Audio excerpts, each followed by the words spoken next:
All right, hello everyone. It is what is today? Tuesday, September 11th, and we are going to start out here in week 3. We are going to discuss your previous round of submissions, which is your Angry Bots game composition. And then we will get into the new assignments for week 3. So, on here in week 3, well, actually, let's do this. Now that we are at the end of week 2, you have completed all of the music and sound effects for both games, both 2D platformer and Angry Bots. You created all of the music and sound effects, and you this week are going to be using a software called Wise to set up and set up the interactive mix for the playback of your music in the game. So we're going to get the music and sound working and playing back as it should, so that by the end of this week, you should be able to hear all of your custom music and sound effects. And more than likely, once you get them into the game, you will realize that there are some tweaks or some changes that need to happen with your sounds. More than likely, you don't really get the full picture of how everything sounds until you get them into the game. And so our assignments this week, our tasks, are really focused on that process. We'll introduce you to audio middleware tools like Wise. It's one of the industry standard tools, one of the main tools that is used to implement both music and sound effects to create the interactive mix that you hear in the game. So, in the first half of our class this afternoon, we will talk about the previous submissions and then get into the new assignments for week 2. Oh, sorry, week 3. So, I have 4 submissions here.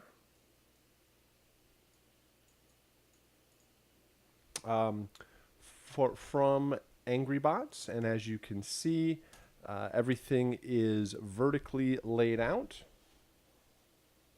Kind of adjust this here. Everything is vertically laid out. We discussed horizontal and vertical approaches to the creation of the music, and hopefully you took the opportunity to set up and listen to your music in a similar way, where you have everything kind of stacked on top of each other in a vertical nature. So I have you can see the markers up here. Each student has kind of their own series of tracks. I have the ambient, the buzzer cues, the mech cues, spider, and stingers. And down here are the individual stinger files that we will take a listen to. And then I will be mixing them all together. I'll be playing the part of the computer by mixing the levels up and down for each individual part, so we can get a sense of what they sound like. Now, we probably won't need to listen through the entire 2 minutes of each one of them. We'll probably jump around a little bit, listen to how things loop. But I'll bring one in at a time, and then eventually I will bring all 4 of them in at the same time and look at the master output. We want to make sure that the sum of all 4 of them doesn't overload the master. So here are a couple of things that we are paying attention to with these compositions. First off, as you can see, each one of these submissions, they start at the same time, they end at the same time. They are probably the same tempo and the same time signature, so they will rhythmically make sense and loop together and stay in sync. All 4 of those do that, so that allows them to all start playing at the same time, and then you can fade in and out each layer one at a time as needed. So they all need to be in the same key so that they make sense when played back together. One of the biggest elements that you have to watch out for in this composition, one of the biggest things that could kind of fall apart is clashing notes, clashing rhythms, where if it is in a different, set at a different tempo, or in a different key, or even in the same key, but they're not following a similar chord progression, there can be lots of dissonance or lots of clashing notes that really distract. And it doesn't matter what instruments you choose or the overall production of it or how it was mixed or anything like that. If there are clashing notes as multiple cues play together, then it will cause issue as it plays back. So there is the format of it, same key, same tempo, same time signature, start and ends at the same time, loops together. There's the compositional aspect of it, avoiding any clashing notes, making sure that there's a common chord progression that all four of them follow, and that the rhythms make sense when playing back together. Then another element of the composition is we are certainly listening for intensity differences from one cue to the next. So really between the ambient and the action cues. When you are not battling one of the robots, when you're just wandering around in the game or set off somewhere in a corner, you will just hear the ambient cue. And then once one of the battles starts, then the action cues will start playing along with the ambient cue. And there should be a strong, noticeable increase in the overall intensity, the energy that comes into play or is heard at the time when any one of these action cues comes in. That means more than likely it's going to, most of the intensity and the energy is going to come from the percussion, which means you should have strong drums, strong percussion that creates a lot of that sort of pacing, that intensity that comes in for the action cues. And there should also be a strong thematic instrument that is recognizable, or a series of instruments. There should be probably 3 or 4 layers or more that's introduced with each one of these action cues. Drums, probably a strong bass line, which will also help the power and intensity. A thematic instrument that is really noticeable and can be identifiable by the player so they know what's coming after them. And then often some sort of pad or other harmonic supporting layer that is above all the percussion and drums, but is also below the whatever that thematic instrument is. Depends on how it's arranged. So we're listening for intensity differences with each one of these action cues. And then when all 4 of the faders are up playing at the same time, we want to make sure that the overall mix doesn't overload the master. Those are some of the main things we are listening for. If you have any questions as we go along, please post them up in the chat. I'm trying to think if there's anything else. The format of the files, the instrumentation of the files. Oh, I guess with instrumentation, you should not repeat any instrumentation in multiple cues. Sometimes you can get away with different articulations, like having a cello pizzicato in one and then a sustain in the other. That can sometimes be all right. You don't want to certainly don't want to repeat the exact same instrument doing the exact same performance from one cue to the next, because the game will mix it all for you. Sometimes I'll hear the same hi-hat or the same bass line or some string or brass or something that is repeated in multiple cues. Then when 2 or 3 or 4 of them are all playing together, it gets double, tripled, or quadrupled in volume and sort of dominates the mix. That also goes for, sometimes I'll hear the ambient cue is in all of the action cues also, like bounced into those files, or ambient, the ambient cue is also bounced in the buzzer. Then the spider cue has ambient, buzzer, and spider, and then the mech has like all 4 of them together. You don't want to repeat any of the instruments because every cue should have only instrumentation that is unique to that particular cue, because the game is going to mix it all for you, and you don't want to repeat anything. Here in the chat, it says, if the game has cinematic music, would you follow the same process, or would it be a different process? By cinematic music, I assume you mean like a linear movie, something that is just like an animation or a pre-scripted something that the player doesn't have any sort of interactivity with.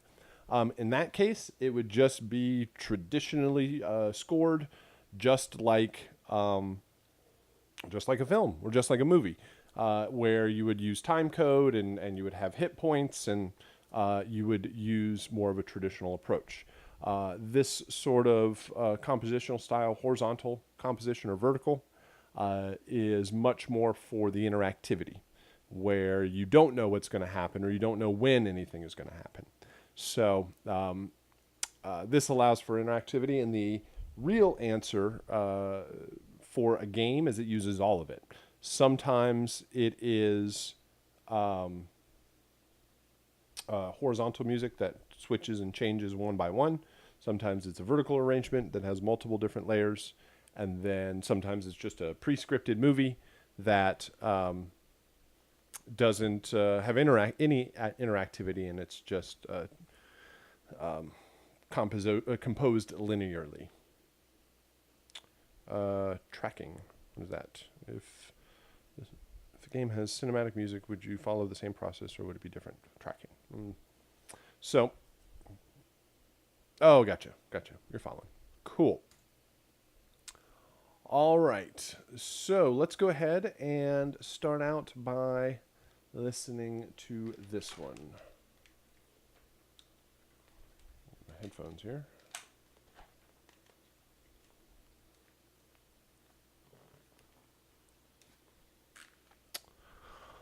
All right. I think we should be good. We're going to start out listening to the ambient cue.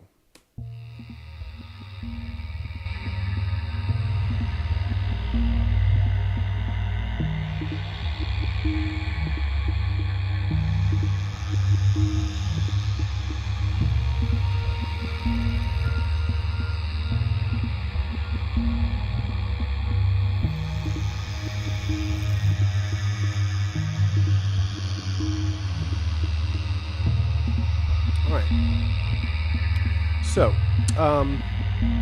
we got a cool pad. We got kind of a little bit of a rhythmic idea. There's like this something kind of way far off that reverses every once in a while. So, the main thing I would say is at some point to add a different layer that changes over time, or introduce something maybe a third of the way through, or half the way through, that comes in and then leaves again before it loops. So because once you establish the instrumentation, it stays pretty static throughout. And so having a bit more change overall through the ambient will definitely introduce an interesting layer. Let's go to the buzzer cue.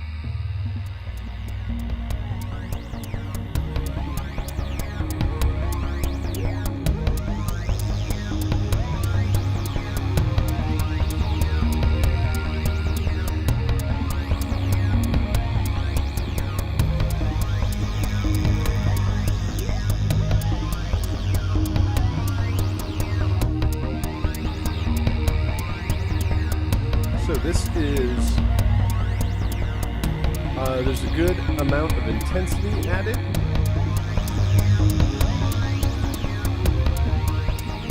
Could have a little bit of stronger percussion. Just kind of counting along because was not the rhythm that I was expecting coming from this ambient cue. 2, 3, 4, 1, 2, 3, 4, 1, 2, 3, 4, 1, 2, 3, 4, 1, 2, 3, 4, 1. This feels rushed, or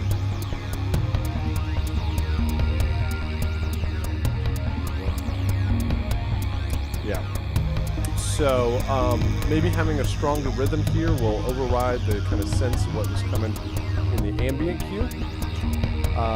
Let's go to the spider.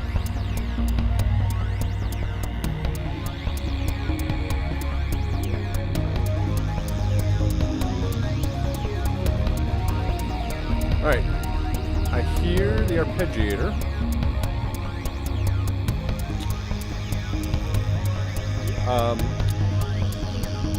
But there's a lot that is kind of masked by this buzzer cue. Like the percussion is very far off.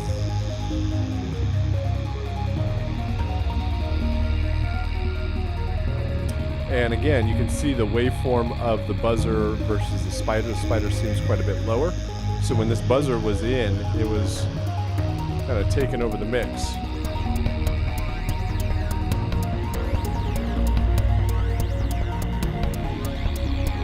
So I would check the mix of the spider cue. The faster arpeggiator works. It is moving around a bit. So that definitely helps the pacing, but again, stronger percussion or there's something, it's like a hi-hat that's way, way far off in the background. Let's go to the mech cue.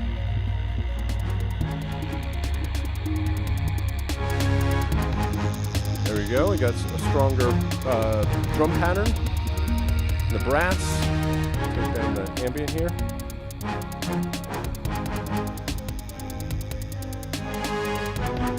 Bring back in the buzzer.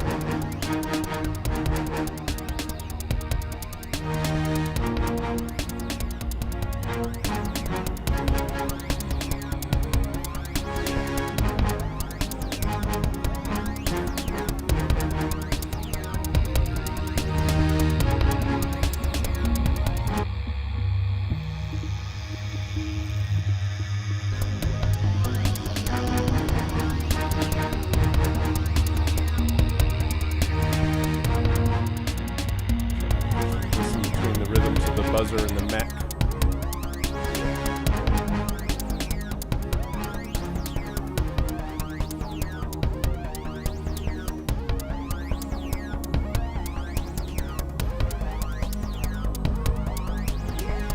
I guess it's just where the hi-hat is landing on the buzzer cue.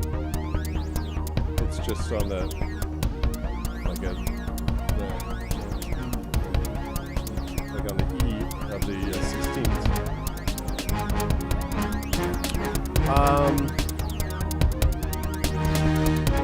I still hear a whole lot of the buzzer cue.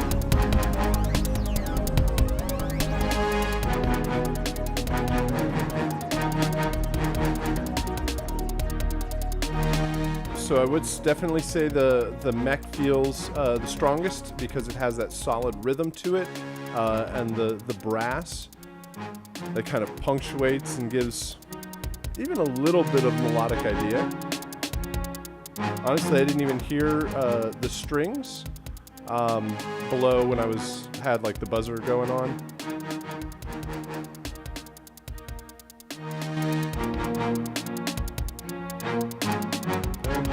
I guess it's brass and strings on those hits. So let's see. All right, more volume on the spider cue. The mech works out quite well. It put a stronger percussion through the buzzer cue, and the ambient, introduced another kind of interesting kind of texture that changes over time through that ambient cue. But the overall format, everything works together, everything loops properly, all the ideas make sense from one cue to the next.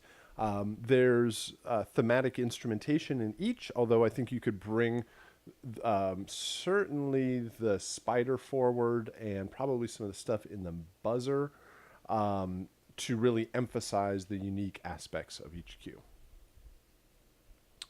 Let's go ahead and listen to these three stingers. So we said stingers these are a good shape for the stingers. They need to hit hard, have a strong impact at the front, and then fade out very quickly. This third one, Might be a little bit lower in volume or too low in volume, but let's listen. Try that again. Cool. So they have a strong impact again. There's a little glass break sound. One's less interesting overall. It just feels like a cymbal crash. So these second two need to have a strong, like this has a whip and a hit and a kind of long decay. That one doesn't have any low end, like that thump or drop or some sort of strong impact that will sort of move the player's attention or distract the player. That's going on. That one works also, but again, it could have a bit of a low end thump to it, another layer down below. All right, so good stuff to start out with. Lots of things to discuss there, but definitely a good start overall. Let's reset these, and we'll go to the next one here.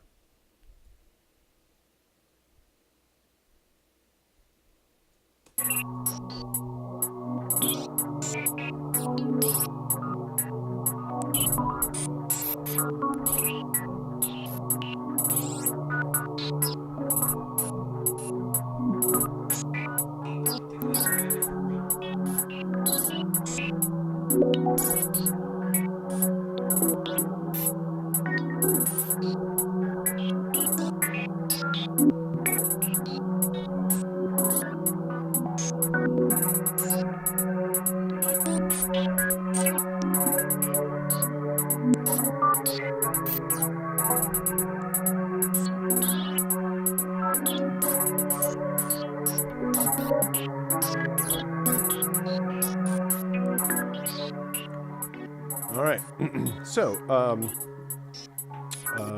good kind of texture overall.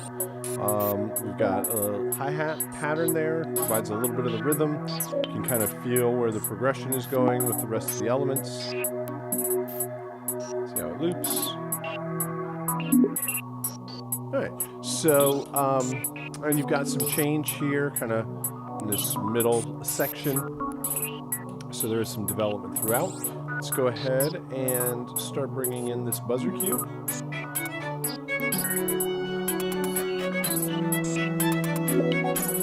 All right, so we got the strings. Let's see what else we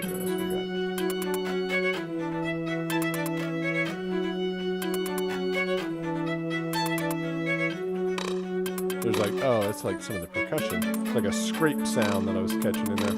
All right. So you need to have a lot more intensity through this one. The single string and there's no percussion in it. Doesn't like create a cause for alarm or a lot of action or intensity. So probably if you're going strings, then a stronger string section with harder, more kind of staccato lines, emphasizing the rhythm. And then percussion. You got to create that impact, that power that comes from the lower end. And then watch out for the repetition. Does that same kind of idea. It just changes a little bit, but let's go on to the next one here.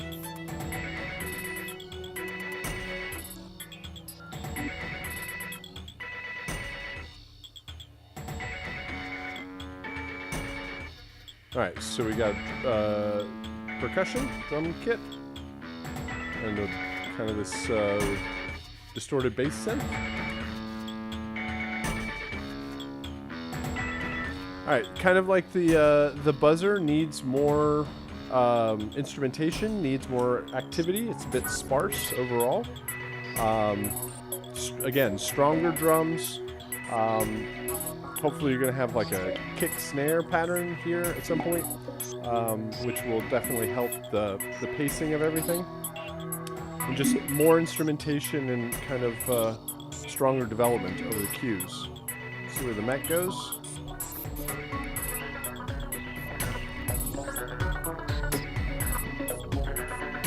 Yeah, I don't hear a lot of change when that comes in. And even if, let's put the spider up where it should be. When this comes in, there's an extra arpeggiator.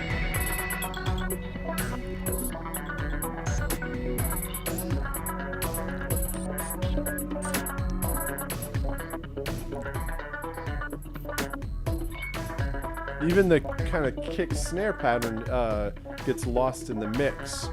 So a lot more power from the instrumentation. Let's go ahead and bring them all in together.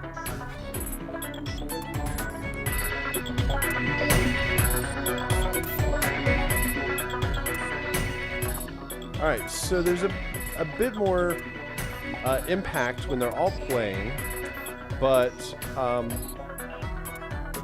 guess a lot of that comes from the spider cue.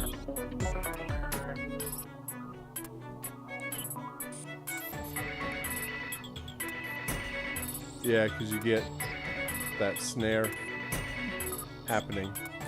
So I would work on the intensity. I would work on the amount of instrumentation, like more strings, if you probably even more orchestral instruments, stronger percussion from one cue to the next, probably more low end, anything that will provide power and density to the mix.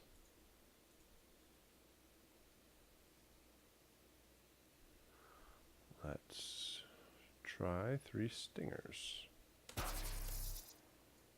Bring that up.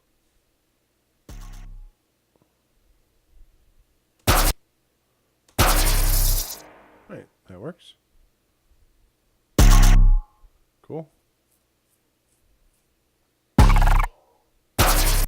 All right. I think I recognize these as like individual sounds, so it would probably work if you layered them together with a couple more layers. Probably put them in a whole bunch of reverb to create just kind of more of a unique sound to them.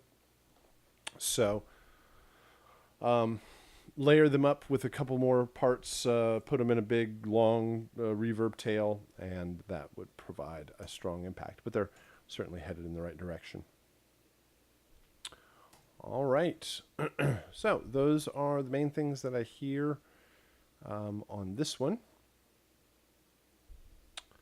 Let's go ahead to the next one. Take a listen. First thing I notice is the waveforms could probably come up a little bit, just for the power, like this spider one here.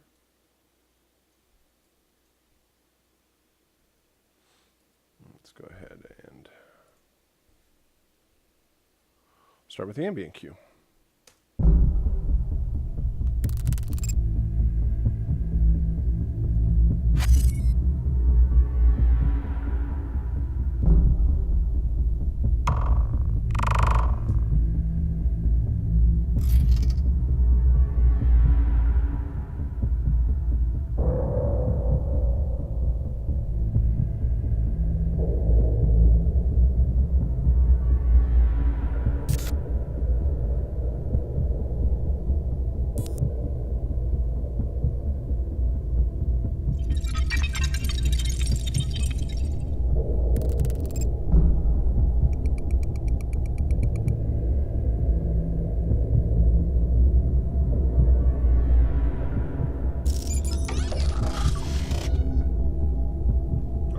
So we got a real low pad. Now, watch how it loops there, because everything kind of stops and starts over again. The effects, like that one, those happen intermittently throughout. They create a cool texture, but there would be a question as to how close they are to sound effects. In general, you shouldn't put any sound effects in the music, and you shouldn't put any music in the sound effects. However, since you are in complete control of this, you are free to do as you wish. So there would be the thought that you might confuse the player as to, like, they think they just did something because they heard a sound effect. So that's something to consider. But I think it creates some good, interesting little embellishments as you go through the queue. All right, let's bring up the buzzer.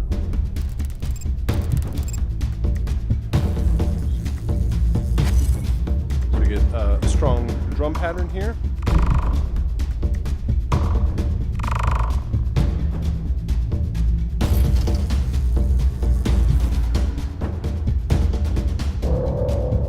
Let's see if it drops down.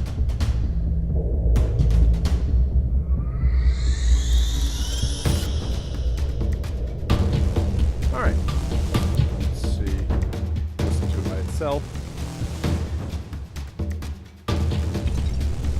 All right, the bass definitely works for that low end distortion. Did it happen earlier? No, I probably,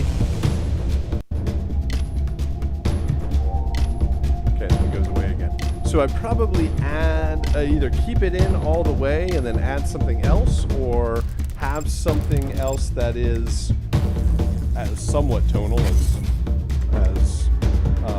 tonal as that is. But this part seems a little bit sparse. It feels great rhythmically, but another kind of is that thematic instrument line that low distorted bass gives it that in the second half, right through here, right? Starts. Yeah. So I probably add something in a higher register to create more, more layers through that buzzer cue. All right, let's see where the spider goes.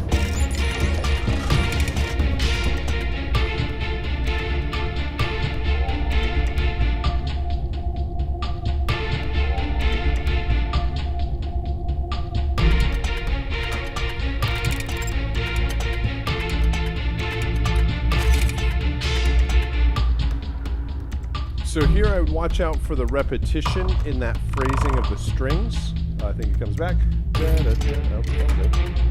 Okay, there's difference.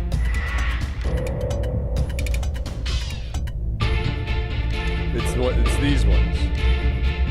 It's just that looping idea. So if you could just bring in strings and then have it play a different phrase each time it's introduced. I would also fill in the gaps a little bit. Again, it can feel very sparse. Ooh, you could use that voice earlier. Kind of like go back and forth between strings and voice.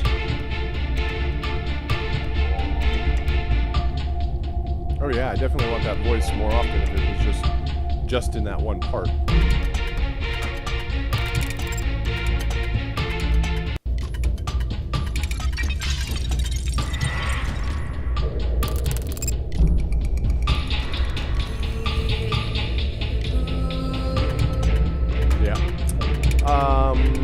No, let's go for the neck.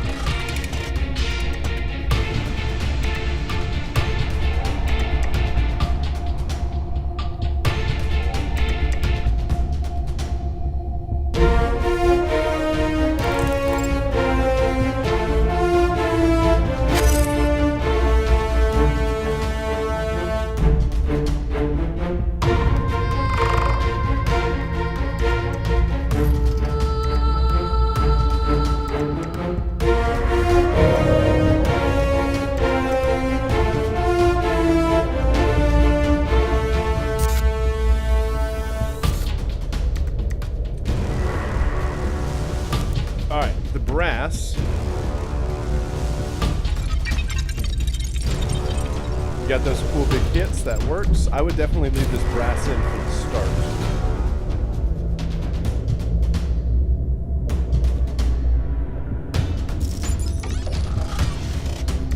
because again, towards the end here, it gets too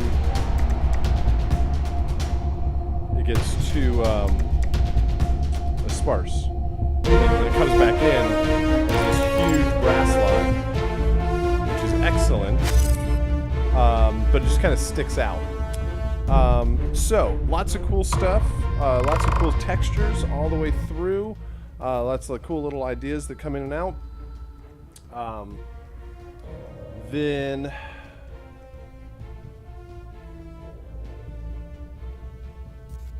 but they're like interspersed throughout the different places. So watch out for more of the consistency, because you're never sure when any of these things are coming in and out. All right. Let's do this. Oh, I'm going to guess these are going to be way too low in volume.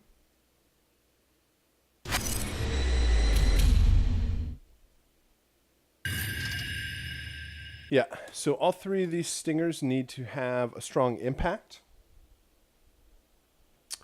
They need to be louder so that they can compete with the power over here.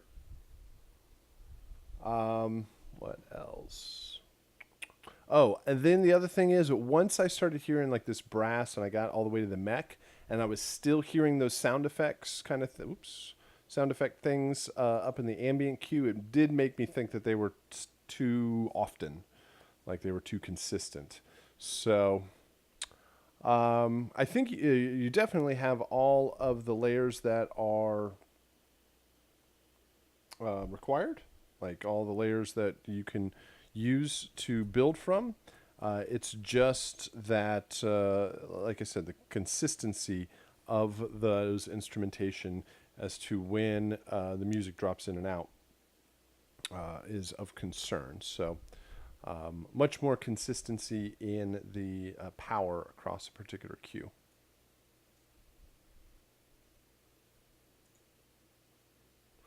All right, very good. We got one more here.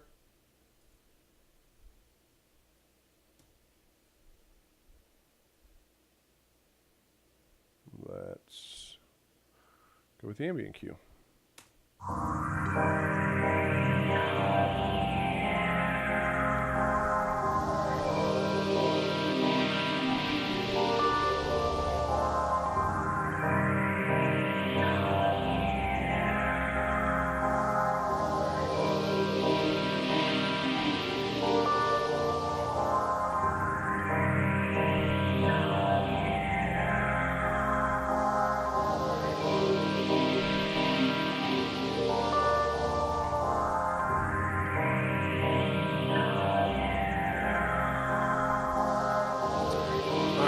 So with this one,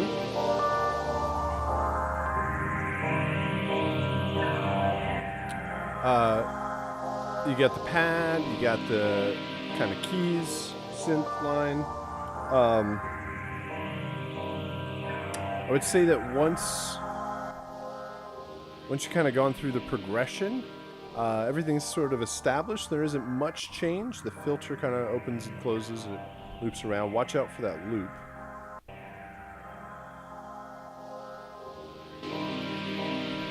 Everything kind of starts over again.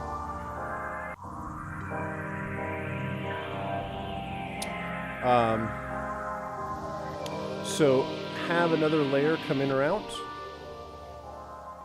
at some point to create more change over the course. Also, a little percussion, like hi-hat line or light percussion, will help the development and help give a sense of the rhythm that's coming up. Here's the buzzer cue.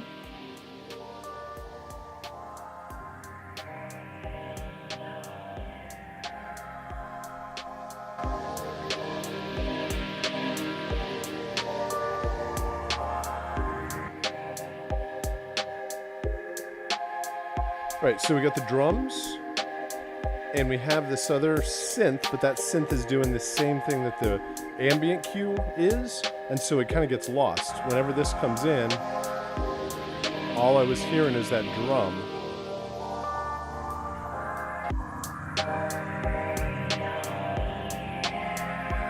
guess now that I hear it, I can kind of hear it in the background, but you're going to want to have some stronger instrumentation that is more unique, or doing other kind of harmonic lines, melodic lines, and then there's probably stronger rhythm too.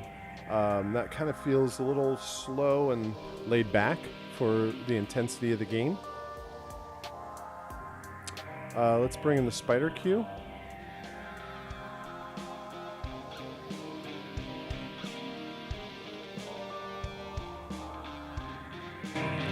All right, so we've got the guitar line in there.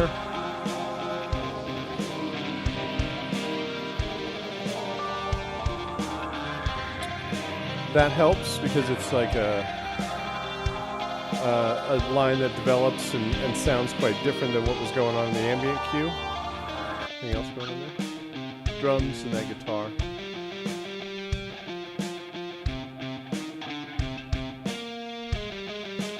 Again, watch out for MIDI guitar. I don't know if you have access, but always better to have live instrumentation. Again, the pacing, everything feels pretty kind of slow.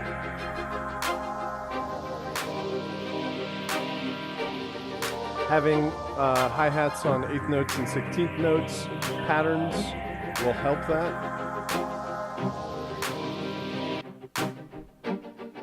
We got the string and the clap. All right, so again, I would say more instrumentation in each cue.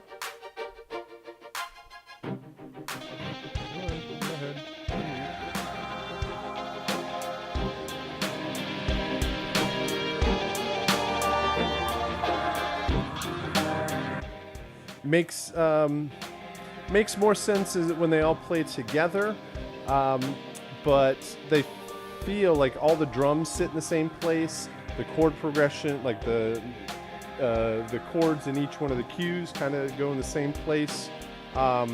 It becomes a little bit more difficult to separate them, to know which one is which, except for like the tone of the drums.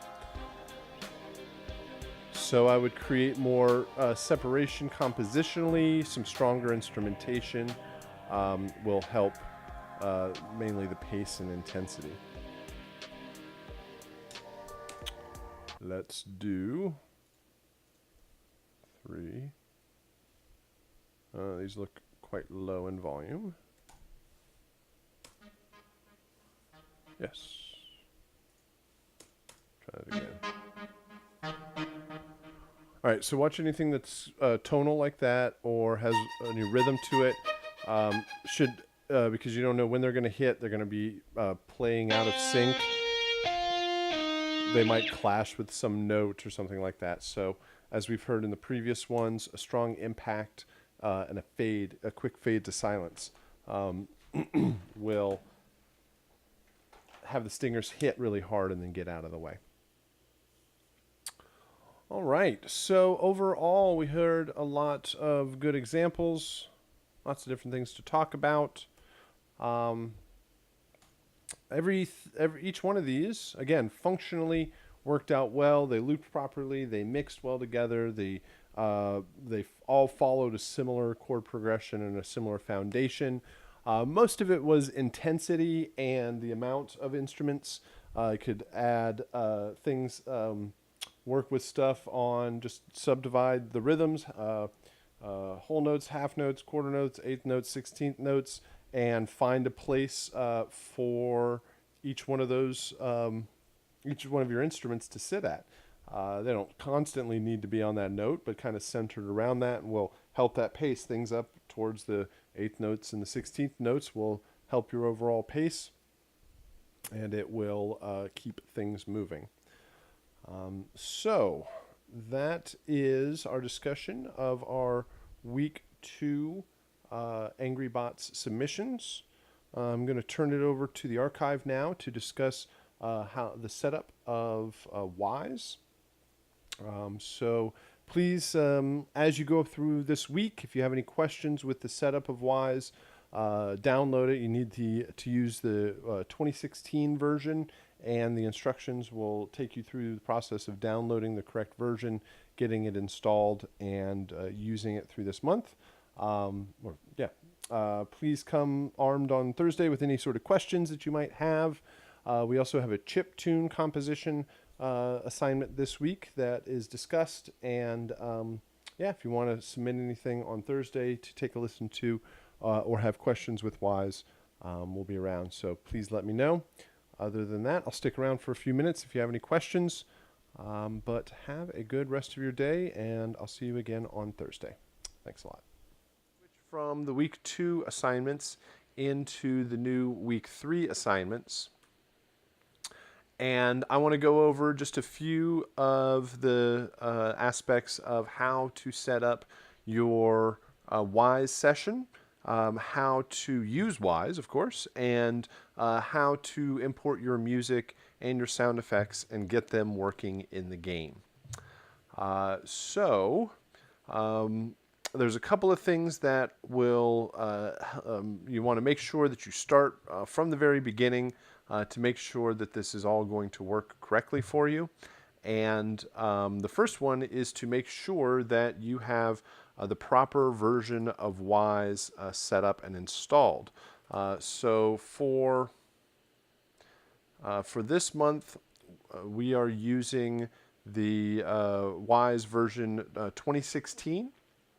And my version will load up here on this end in just a sec. Make sure you have the correct version of Wise installed. If not, you would go back to the Audio Kinetic webpage and install the correct version, which looks like this. Hold on just a sec. Come here. Come here, webpage.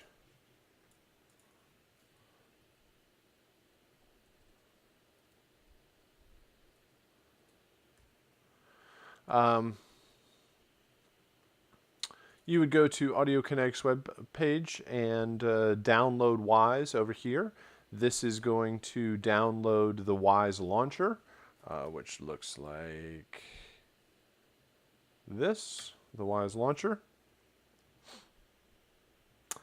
And in here, you want to make sure that you've gone to Wise. I'll do this later. You go to Wise, and you want to make sure that the version's installed. One of them says 2016 on it. If not, then you can do install new versions and make sure you have a 2016 version installed. It shouldn't matter which one you do, but just go for the most recent one, the biggest number, right? Which at the time of filming is 2016.2.6.6153. Just get the newest one and install that, and when you launch, it will look something like this. So, now, first and foremost, you need to have the correct version of Wise installed, and there's more detailed instructions on FSO to get that installed. The next thing would be to have a couple of files set up on your desktop to make this project work. So what we are going to do is we'll go to FSO here and show you all of the files that you have to download. So let me find that real quick. I am going to go... Let me get to the correct class first.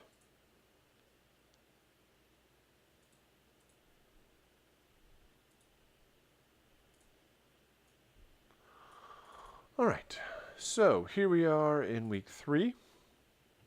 You should download everything, go through and watch the Wise overview video that is an overview of Wise. It leads you through windows and menus and the overall structure of your files. And you'll download also the 2D platformer Wise setup and Angry Bots Wise setup. We'll be talking about that next week, or not next week, on our next session, and our chiptune composition, which I'll also talk about today. So let's start out here with our 2D platformer Wise setup. In here, there's a video that will recreate a lot of what I'm saying here. So there's a bit more detailed information there. And there's also all of the downloads for the assignment. There's a PDF that also follows along step by step with all of this process. You can download the video from above, but make sure you download this 2D Platformer Wise zip file. This is the session that we will be using. So make sure you have a copy of that downloaded. You're also going to need a copy of the game, which you should already have downloaded. But if you need to find, again, a copy of the game, you can go back to week 1, where we started 2D Platformer. Go to the game composition assignment and re-download this zip file. That's where the copy of the game is. So let's go ahead and set up a couple of things that we need to. The first thing I'm going to do is just create a folder. I'm going to do this all on my desktop, and I recommend that you do the same while you are working on the project so that all of the files are easily accessible. I'm going to name this 2D Platformer. And in this folder, I'm going to take that zip file that we just downloaded from FSO. I'm going to unzip it. I don't need the zip file after that. So I'll just take that folder. This is the Wise project that is provided. This is what we're going to use with all of the files that we need. So we'll just start with a copy of that. Then we're going to get a copy of the game, as I mentioned before. Go into your downloaded version of the game application and make sure that these two files are next to each other. This is extremely important to make sure that this works properly. If the 2D Platformer file is not there, right next to this 2D Platformer Wise folder, it will not work, which is also stated here on FSO. In the assignments, if these two files, warning, make sure you have these two files next to each other or things will not work, right? So make sure if you are having any sort of issues at the end of this process, make sure that you have everything set up correctly. It will solve a lot of any sort of troubleshooting you might encounter. All right, the other thing we're going to do is create a folder called Media. And in this media folder, I'm going to create another folder called Music. If I can spell it right, Music. And I'll create another one called Sound Effects. And this is, I'm going to put all of my music and sound effects in here that I created, just so I can have quick and easy access to those. So let me do that real quick. Let's see. I'm going to go back to my original composition files and a copy of my sound effects and bring them in there, which looks like this. So I'm going to go get all of my music files. I'm going to take a copy of those. Let's try that again. Drop my music in my music folder. I'm going to back up, go find all of my sound effects. Should have 18 sound effects. And I'm going to make a copy and put that in my sound effects folder. And this is for no reason other than to have very quick, easy access to all the files that I need. All right, at this point, I can launch Wise and make sure I open up the project to get started somewhere. It would load up. Just be patient here.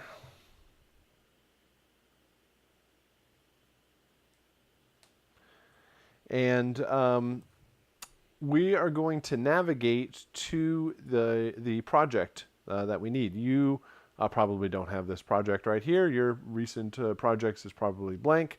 And we just need to hit Open Other, and then navigate to that project, which is on your desktop. It's called 2D Platformer. You're going to go to 2D Platformer Wise. And then you're going to find this 2D Platformer Wise project, the WProj file. This is the session. Double click that, and Wise will load it up. It provides you with all of the setup that you need to get started on the project. So we are going to start out by working on the music. We're going to get that set up. And then we are also going to set up the sound effects. And I will kind of go through it at a quicker pace here. It is explained in a bit more detail in the other videos, but I do want to kind of show an overview of how this is going to work. All right, so we have different layouts that we'll be using. We'll mostly be alternating between the designer layout and the interactive music layout. And I'm also going to be spending time switching between the audio tab, the events tab, and the sound banks tab. So audio is where all of my audio is going to go. I'm going to import all of my WAV files here. I'm going to set them up and make them work appropriately for the game. Audio is added to events. And events are the messages that are sent from the game into Wise. The game has no idea about your music or your sound effects, has no idea about the audio. All it knows is that if it calls out these commands or these messages, that Wise will respond and play the correct audio file. So all we're going to have control over is when the music begins and when it ends. And this will create all of the interactivity that we need for our music. And then whenever we need a particular sound effect in the game just calls one of these events and it plays the corresponding sound. We'll have to set that up, but that is our overall approach with our events. So audio is attached to events, and both audio and events end up in sound banks. Sound banks are one of the final formats that is used by the game itself. When you are done with your session, you do not bounce a file like you do in a DAW. You create your entire composition and you bounce out the final version. Here in Wise, you are going to build the project. And when you build the project, it creates a couple of files that the game can use to actually play back while somebody is playing the game. When you go to sell and distribute your game, you do not want to have a whole bunch of loose WAV files sitting on the game disk that everybody can steal and change and have access to copyrighted material. So instead, these sound banks will encrypt the files. It will take all of your WAV files, all of the data that you put into Wise, and encrypt it in something. It's not really a zip file, but it can kind of sort of be thought of as a zip file, where it's a file that contains a whole bunch of other files that is encrypted and compressed, and also is set up to work on multiple different platforms. So Wise speaks the language of a Nintendo Switch or a PlayStation, a Sony PlayStation, or a Microsoft Xbox, or an iOS or an Android device. It speaks all of these different languages, and the sound bank converts all of the files and is the file that the game actually uses. So this is just a quick overview of the types of files we'll be interacting with. So I'm going to start out by creating the music system. Setting up the music to work properly in the game. We have two events, when the music begins and when the music ends. So already set up in the game, when the game starts, it calls out this command or this event called play music begin. So when the game starts, this is what we want to do with your music. You have 3 intro files. The game is going to randomly choose one of them. It's going to play that file. Then when it's done, it's going to transition into the main loops. Then there are 3 main loops. It is going to randomly choose a main loop file and play it all the way through until it's done. Then it plays the next main loop file. Randomly chooses another one, plays all the way through that, and then it'll randomly choose another one, and keep doing that forever until the game is over. When the game is over, when you when you lose all of your health. The game is over when the character falls off the level, kind of falls into the sludge down below. When the game is over, musically, we want any music that was playing, we want that to stop. And then when it does, then we're going to play one of the 3 ending cues. Randomly choose an ending and play it. And then it will play it once, it'll stop, and then the whole game will start all over again. So that's a general setup of our music. We start out in the audio tab here, and we are going to drag our music to drag our music to this default work unit in the interactive music hierarchy. We have a master mixer hierarchy, we have an actor mixer hierarchy, we have an interactive music hierarchy. I think these are long, drawn-out ways of saying something pretty simple. The master mixer hierarchy is all of our buses. This is our master output bus. If we had a dialogue bus, a music bus, a sound effects bus, if we had different groups of sounds or instruments or music together, this will contain all of our buses to organize it. Actor mixer is all of the sound effects. When we set up all of our sound effects, we're going to drag the WAV files here. And we are going to set them up appropriately. The interactive music hierarchy is for the music. So basically we have buses, sound effects, and music. Each one of these has something called a default work unit. And we actually will not be using these default work units except for to basically organize our files.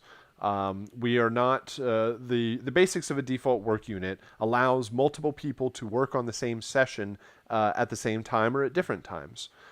So a default work unit is a unit of work. It's some files, it's some process that you want to do, and you are going to take that work, move it over to your computer, work in your session, and then bring it back into the main session. Since everybody is working on their own individual projects, we're really not using these to their full potential, and it's not necessary. But if you are working on a large team, it allows you to separate the work that's done by everybody and still bring it back together in a session that makes sense. All right, so we're going to start out with our music. I'm going to go back to the folder where we created and imported all the files that we needed, or kind of organized all the files we needed. I'm going to go to my music here, and I'm going to drag these into the interactive music hierarchy. And I am going to drop them right on the default work unit here.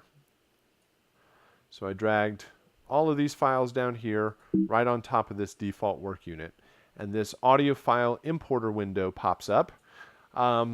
Right now, the default is perfectly fine, and we can hit import at this point.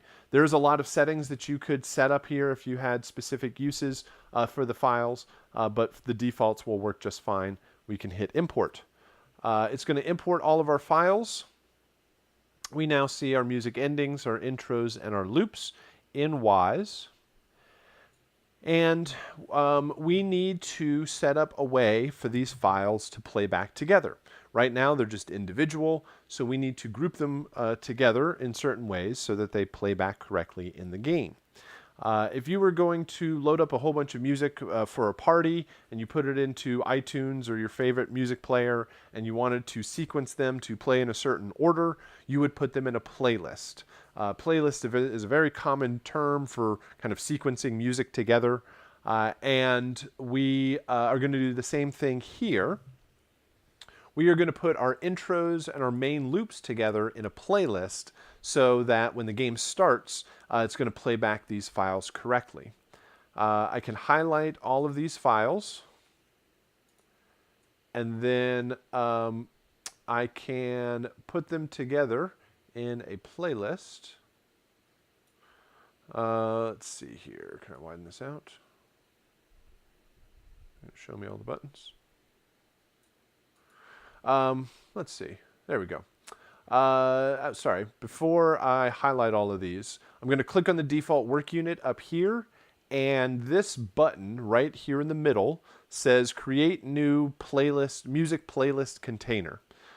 This is the icon that we're going to use to create that container. Everything in Wise is a container. Well, not everything, but containers contain other files.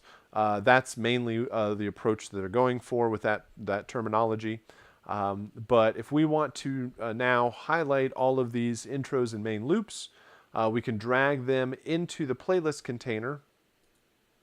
And we're going to rename this. I can either rename it over here. I can right-click and choose Rename.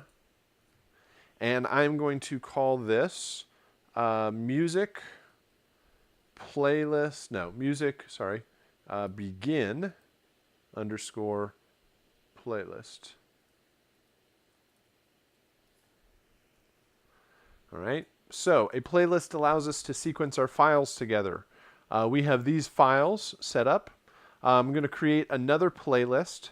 I'm going to click back on my default work unit, and I'm going to click this icon for another playlist, and I'm going to call this Music End _ Playlist. I'm going to drag all of my endings here. And now, this kind of organizes them together, but it doesn't actually set up any sort of order or sequence for these playlists. And that is done in the interactive music layout. If I go to the Layouts menu, I choose Interactive Music, and it gives the windows change a little bit, and I need to go down here. This portion is called the Music Playlist Editor. So if I click on Playlists, I can see the appropriate order of all the files. So I'm going to start out up here, Music Begin Playlist.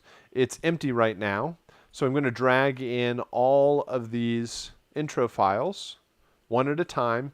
Unfortunately, you cannot select and highlight multiple files at the same time and drag them in. Just click on each one of them, drag it into the playlist. If you accidentally click off of the playlist, you'll see these waveforms. If somehow you get lost in here, you see these waveforms, always click back on the playlist. We'll get you back to the playlist editor. This is one of the more tedious and difficult aspects of making this work, is just kind of navigating around. Make sure you always select back to the playlist, and you can have your 3 intros and your main loops playing here. All right. Now, this playlist says sequence continuous. That means it's going to play these in a sequence continuously. It's going to start at intro 1, and then it's going to play intro 2, then intro 3, then main loop 1, 2, and 3, which is not at all what we want to do. So let's start here.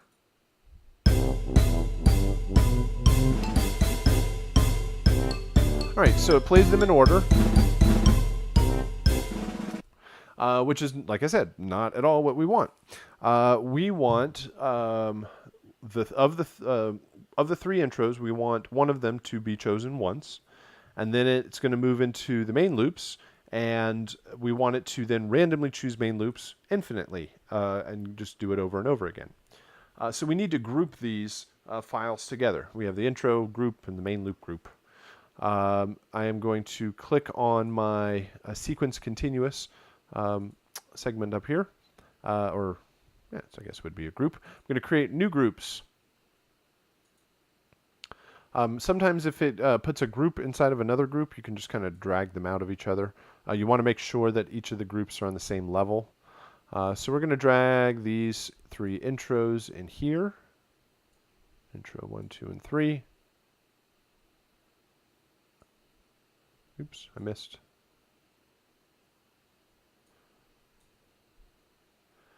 All right, there's intro 1, 2, and 3. Then we're going to go main loop 1, 2, and 3.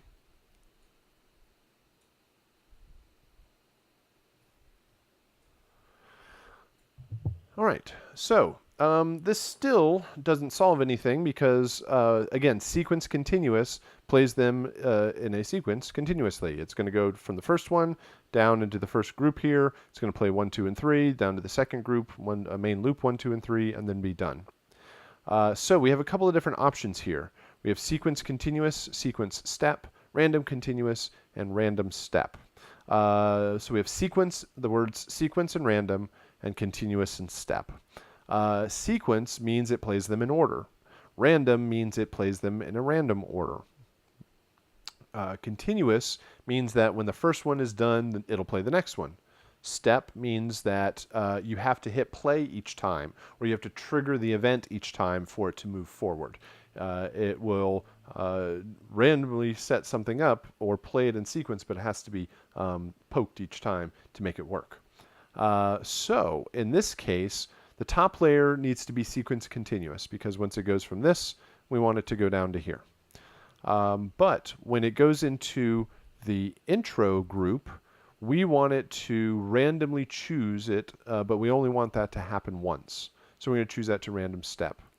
So it's going to randomly fire one of these off and play it one time, and then it's going to go down to the next one. This one we're also going to set to random step. So it's going to come down to this one, play, randomly choose one of them, and only play it one time, though, which is not what we want for the main loops because we want that to go on infinitely. So there's this other column over here called loop count. It says how many times do you want it to do that thing. And for the main loops, you want it to do it infinitely. If you hit the down arrow on this second main loop group, you can switch it to infinite, and it will play through this section. It will randomly choose one of them, fall out, but come back through this loop infinitely for as long as the game is being played. So let's try this out. If I click this main music begin playlist and hit play, it's going to randomly choose an intro, but only do that once, and then jump down into the main loops and hopefully do this infinitely.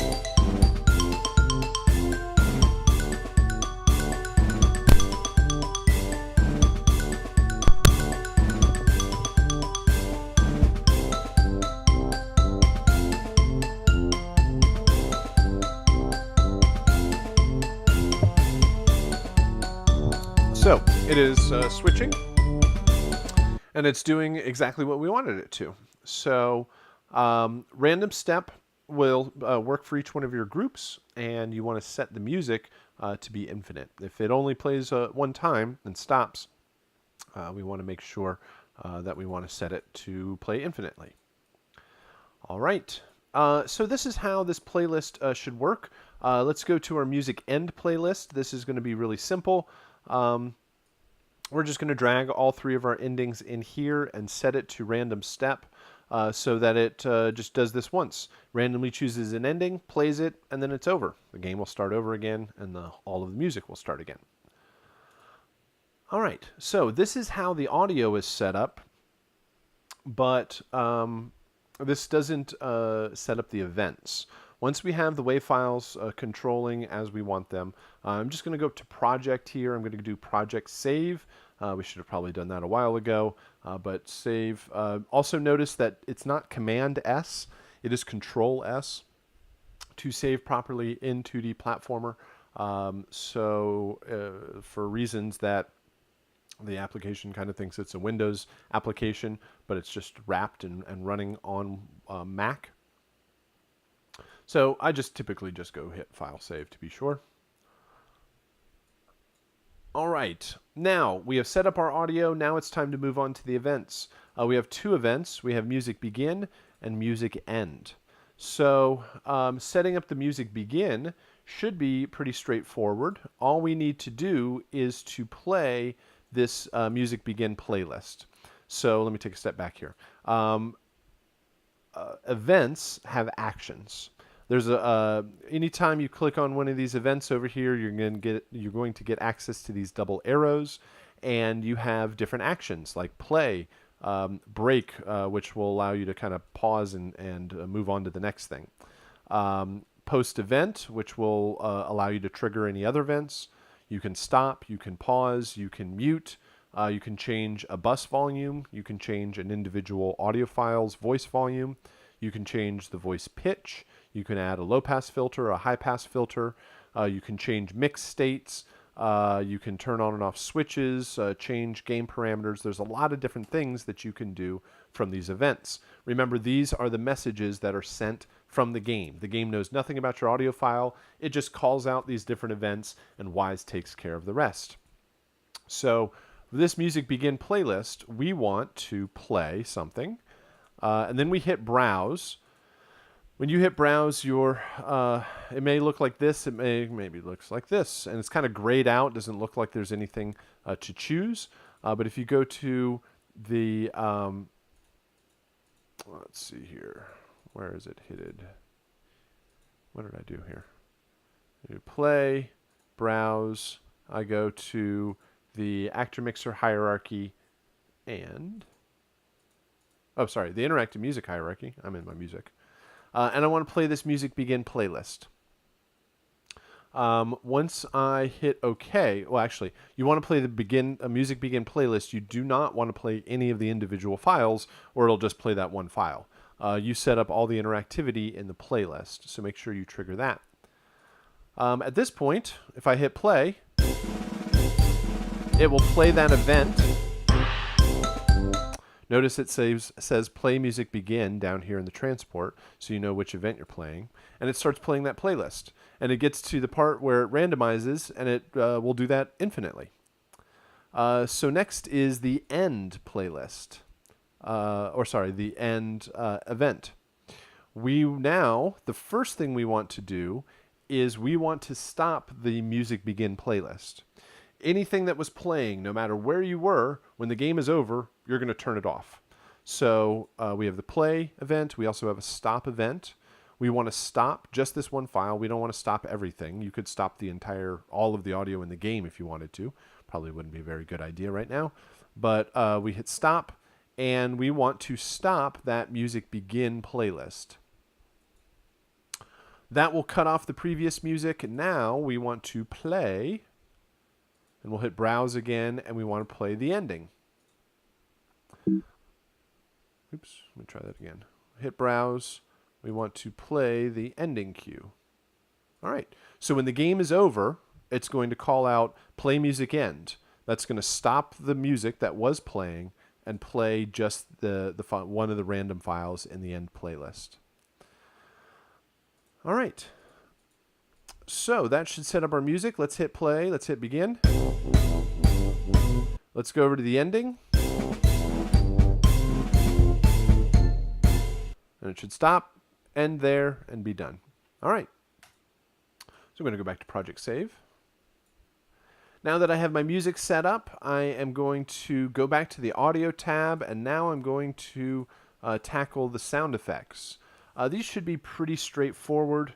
Most of it is just you have the events. Again, the events are really important. It tells you all of the files or all of the messages that the game can speak, all of the messages that it can send you, and you basically need to respond with audio.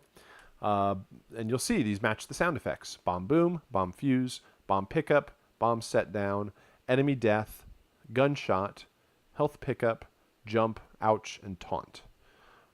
So we need to set up these events. We need to start over in the Audio tab. We are going to work on the actor mixer hierarchy now on this default work unit. This is for the sound effects. I'm going to go back over to my sound effects over here, and I'm just going to highlight all of my WAV files. Again, this is why we kind of organized it all together so you have quick access. Highlight all of my WAV files and drag them into my actor mixer hierarchy.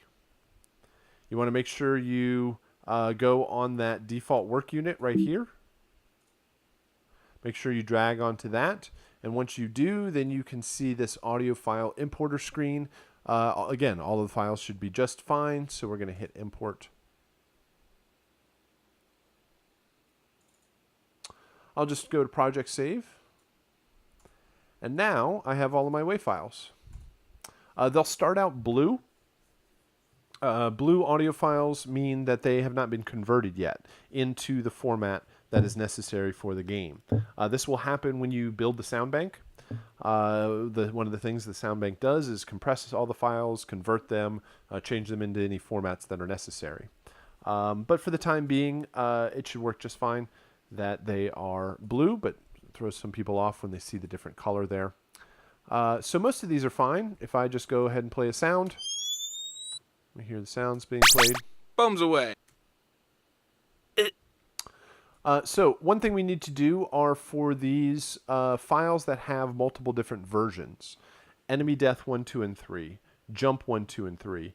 Ouch 1, 2, and 3. And Taunt 1, 2, and 3. We want them in a single event, or each one of them has their own kind of single event. We don't want the 3 files to be played at the same time, so we want to randomize them.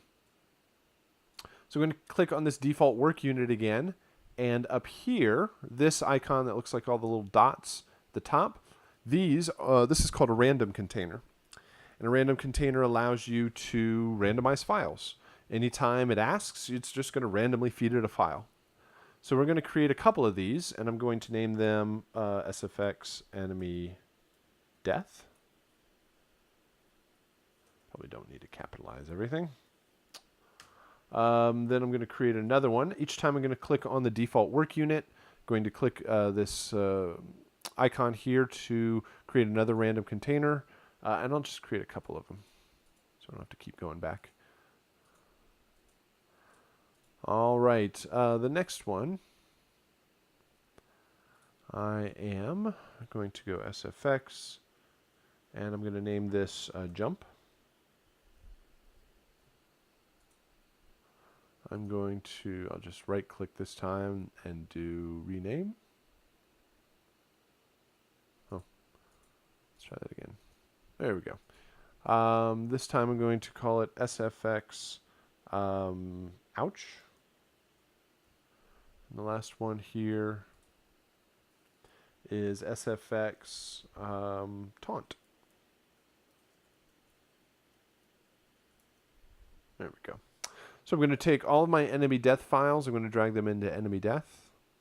I'm going to take all of my ouch files and drag them into ouch. I'm going to take all of my taunt files and drag them into taunt. Going to take all of my jump files and drag them into jump. All right, so this should get all of our audio files set up for the game. I'm just going to, again, go back to Project Save. Now all we need to do is set up the events, which should always, each one of these should be real simple to do. So all we need to do is go ahead. We are going to play a file. We can hit Browse, and this time I'm going to go up here to my actor mixer hierarchy. This is Bomb Boom, so I'm going to choose Bomb Boom. You don't even go to the next one. You don't even have to hit play in this. It'll just do it automatically. If you hit Browse, this is Bomb Fuse, so I'll set that one up. This is Bomb Pickup. I'll hit Browse, and I'll choose Pickup. I'll go to Set Down, hit Browse, choose Set Down, go to Enemy Death, hit Browse. This time I want to make sure I choose the random container. Do not choose the individual files. You want to use the random container itself. So I'll set that one up. There's enemy death. Here's gunshot. Browse. screenshot, health pickup, browse, health pickup, jump. Again, I've selected the jump random container. Ouch. Select ouch random container, taunt. Select taunt random container. All right. Now I have messages. Seem to work. All right. At this point, I am ready to go. I can build the game, or I can build the project and test it out in the game to make sure everything is playing back properly. And this is done by going to the Layouts menu again, and we're going to choose Sound Bank. And over here in the Sound Bank, you'll notice that there's one Sound Bank here called Sound Bank. It is set up for the Mac platform, and the English is set to, the language is set to English. So we're ready to go. All we should have to do at this point is hit generate. And when you hit generate, this message will pop up, and it says evaluation mode. Sound banks contain 27 media items out of 200. It gives you this generic message, and it should have built all of the files correctly. The way you can test this out is you go out of Wise, and you go to this game application that we brought into this folder. Now, when early on, we made sure that this application is next to this folder so that when you hit generate, it actually backs out of all of this 2D Platformer Wise folder and knows to go into here. And then let me show you the location that it drops the files. If we do show package contents, we can actually get a folder structure of this application. Go to apps, go to contents, resources. Now you don't actually have to do this, but it'll show you what's going on here. In resources, we'll go to data. In data, we'll go to streaming assets. In streaming assets, we will go to audio. We'll go to generated sound banks and the Mac folder. And right here today, at the current time, it shows that we have created this file. The setup that we have done in Wise is now going to play back in the game. So now let me back out of all of this. And you can now run the game application and hear your music and sound effects play. There is a little bit more information about how to appropriately mix and how to adjust levels. I'll leave that up for the video game. Well, you have to do it for the video game. I'll leave that up for the video to explain a bit more detail. But that should get you up and running and make things work properly for the game. Again, if you reach this point and you are in Wise and you have generated here, and the message that pops up is in red and it gives you all sorts of errors.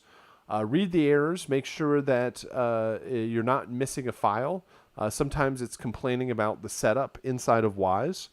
Or other times, if you go try to play the music and you don't hear anything, it would be the fact that this 2D Platformer application and the 2D Platformer Wise folders were not next to each other when you built. So double check that. Or if you have any other issues, please get in contact with us and your instructor can help you out. So what else? Let me go back to here. That's the overall approach for 2D Platformer. And on Thursday, we'll talk a bit more on Angry Bots. I'll point out a few more interesting approaches for how Angry Bots will be set up in Wise. Please work on these projects throughout the week so that we can answer any questions before the weekend. Don't leave it to Sunday night in case any sort of issues come about. And the last project I want to discuss here is your chiptune composition. It's not entirely wise. We do have a composition this week. We will listen in peer review next week for anybody that submits. But this is a composition in the style of the original Nintendo platform. It is a traditional linear composition. It doesn't have to loop. It's not interactive in any sort of way. The composition itself is 1 minute to 2 minutes long. And I'm most interested that you are following the restrictions of the original Nintendo system to kind of get a sense of what composition was like back in these earlier systems overall. And so with this project, I was a bit hesitant at first when we started this, thinking that it would end in less than optimal compositions, less than listenable music because of the limitations of the sounds. The sounds don't really sound all that great or aren't as interesting or complex compared to modern synths and DAWs. But what I ended up finding is that most people end up having your focus on the composition a whole lot more, and you're not hiding behind kind of the production and the sounds and things like arpeggiators and drum machines that will do it all for you. And so there's a strong focus on the composition and the development of the music. So again, there is about a minute-long composition. When you download the project, you get a session that a Logic session that provides all of the sounds that you are going to be using for this composition, for this project. So some of the main restrictions are, number one, you have to use the sounds that are provided with the project. Those come in the form of EXS24 sound banks. If you click on any one of these tracks, they are all equipped with EXS24, and you have a couple of presets that were sampled directly from the original Nintendo and Famicom systems. And so these are very simple, straightforward effects. They're not all that wonderful sounding, but they are very musical, very melodic, and so you might spend more time at a faster pace or with staccato instrumentation so that you don't stick too long on holding a chord, so that there's a lot more movement and energy to the mix.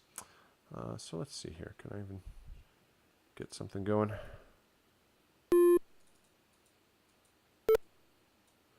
So provided are a couple of chiptune sound banks. Let's see here, like drums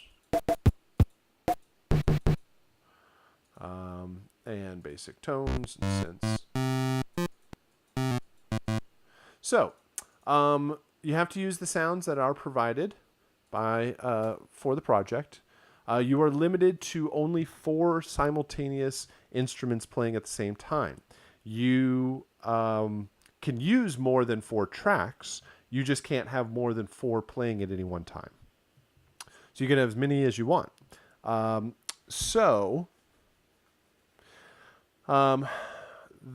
Four. That means one of them has to be a drums, one of them has to be melody. You need drums and melody at some point in the composition.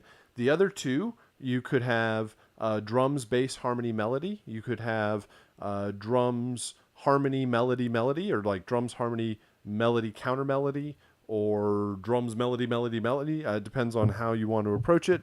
But you can have any combination as long as you have drums and a melodic idea. Of course, the progression, the melody all need to develop over the course of the minute or so composition. You can have more than 4 tracks.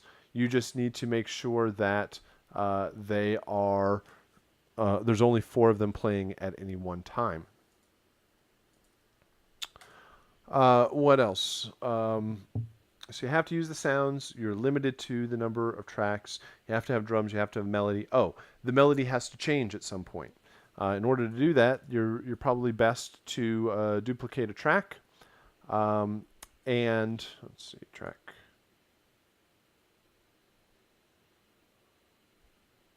well, let me just do it this way. I'm thinking too hard. So duplicate the track and then use another sound for your lead melody, but only 4 of them playing at any one time. So I have a couple of student submissions. These are some of the better ones that I've had, but it shows you the capability of what is possible. So here is the first one. Let's do it this way.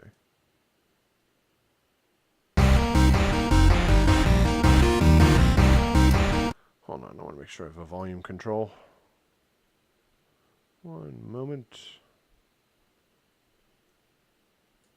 All right, so this one really shows why faster, more staccato movements and a faster pace overall works very well to maintain energy from the cues or maintain energy through the piece.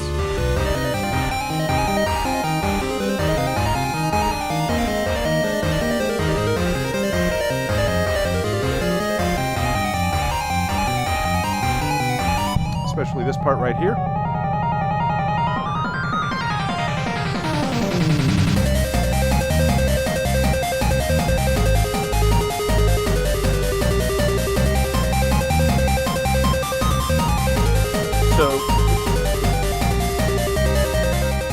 So faster arpeggiated parts, like arpeggios moving through the chord changes, work well to outline and give a lot of material to pull from.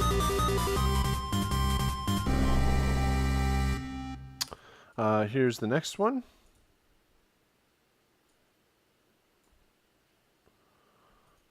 Let's see, let's try this.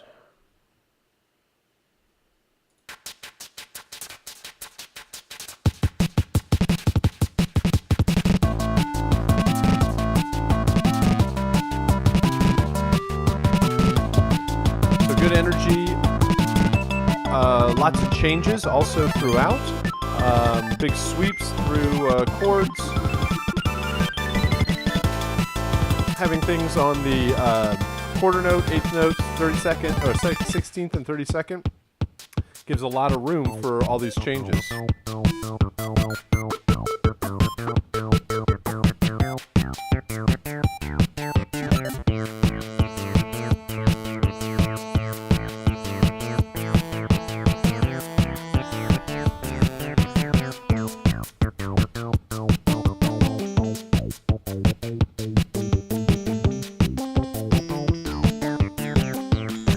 So, and each one of these is only 4 tracks playing at any one time. They're just constantly switching their sounds back and forth.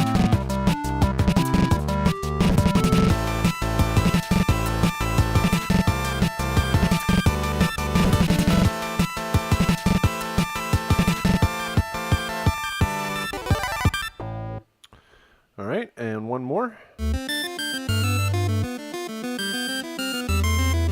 And there's just a whole lot of movement in here.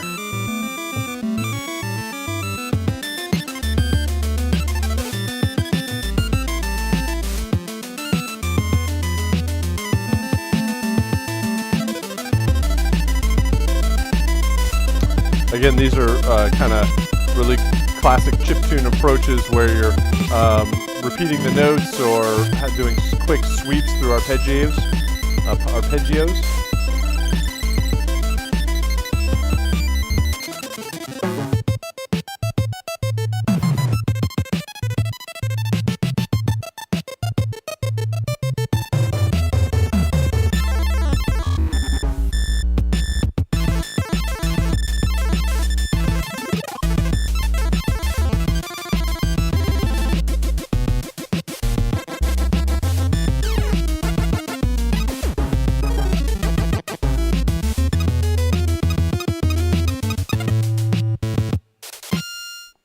All right, so a lot of activity, a lot of great ideas through each one of those. Certainly those are the top end of the spectrum of the overall quality, but hopefully gives you some inspiration about where these might go. All right, so that is all of the different aspects we wanted to talk about. We wanted to go over the week 2 submissions. Good job for everybody that did submit from the Angry Bots composition, and hopefully it inspires more people to submit for our chiptune peer review that we will do next week. And we talked about the 2D platformer assignment and the chiptune assignment. We'll dive into the Angry Bots later on this week. All right, so please let me know if you have any questions, and yeah, we'll keep moving forward. We'll get into next week and talk about wrapping everything up for the month. So, all right, let me know if you have any questions, and other than that, have a good day. Thanks.